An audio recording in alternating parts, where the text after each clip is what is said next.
Pada suatu hari Rasulullah SAW ditemui oleh malaikat Jibril. Rasul pun bertanya, ada apa wahai Jibril? Jibril menjawab, wahai Muhammad, sesungguhnya hari ini Allah Subhanahu wa Ta'ala sedang mengobarkan nyala api neraka, dan seluruh para malaikat amat ketakutan. Mereka tidak tahu harus bagaimana. Untung aku ingat, kata Jibril, bahwa engkau Muhammad adalah sumber cinta dan sayang Allah Subhanahu wa Ta'ala kepada alam semesta. Dengan alasan itu aku kesini, bertabaruk mengambil berkah dengan cinta Allah kepada dirimu, ya Rasulullah, ya Muhammad.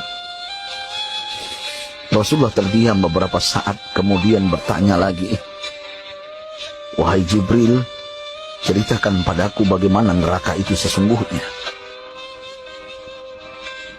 Jibril menjawab, wahai Muhammad,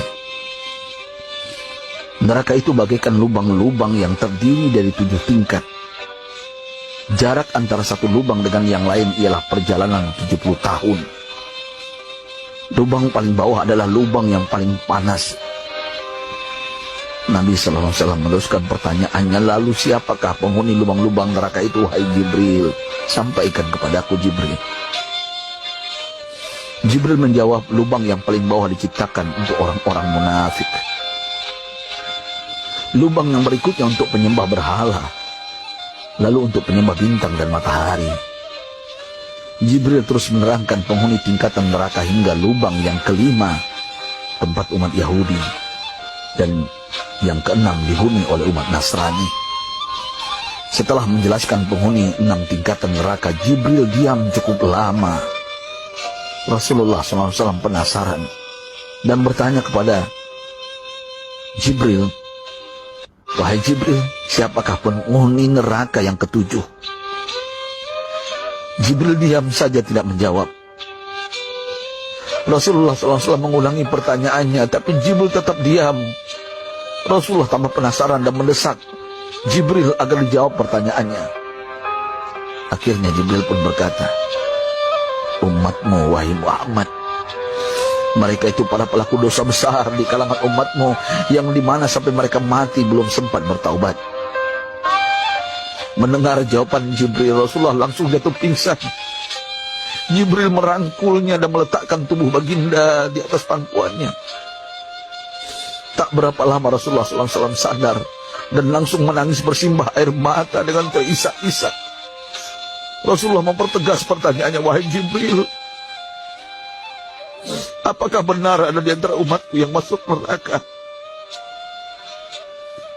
Jibril menjawab, benar wahai Muhammad, pelaku dosa besar di antara umatmu yang belum bertaubat. Setelah itu Rasulullah menghadap kiblat dan sujud kepada Allah dalam isak tangisnya. Sesekali dengan suara pelan beliau membisikkan kata-kata, ummati ya Rabb, ummati, ummati, ummati.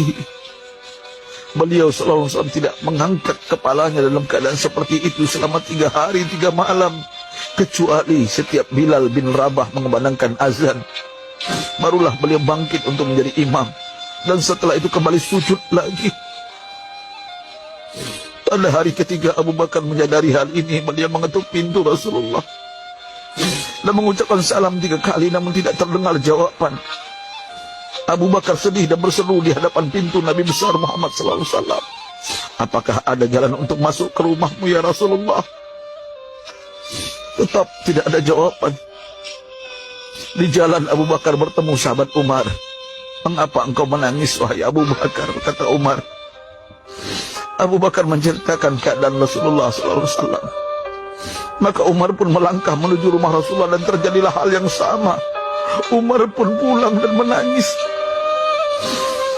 Di jalan Umar bertemu sahabat Salman Al-Farisi. Dengan terisak Umar bercerita kepada Salman hingga membuat dia amat sedih, namun tidak berani mengulangi hal yang sama. Salman melangkah menuju rumah Fatimah radhiyallahu anha dan menceritakan hal itu. Setengah berlari Fatimah menuju rumah ayah tercinta dan mengetuk pintu sambil mengucapkan salam. Mendengar suara lembut putri tercinta, sejuklah dada Rasulullah. Beliau bangkit dari sujud dan membuka pintu. Alangkah terkejutnya Fatimah melihat Rasulullah, ayah tercinta, amat kurus dan pucat. Fatimah memeluknya lalu menangis. Wahai ayah, apa yang terjadi? Mengapa engkau amat sedih seperti ini? Rasulullah kembali menangis dan berkata dengan suara lirih, wahai Fatimah, belahan jiwa aku.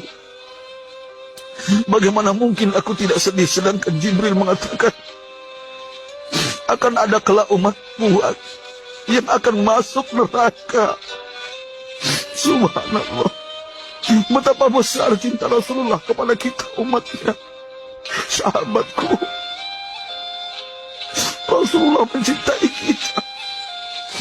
Antaman ma'aman ahbab, engkau akan berkumpul dengan orang yang kau cintai. Mari kita mencintai baginda Nabi besar Muhammad SAW yang mencintai kita umat yang tidak rela kita masuk neraka.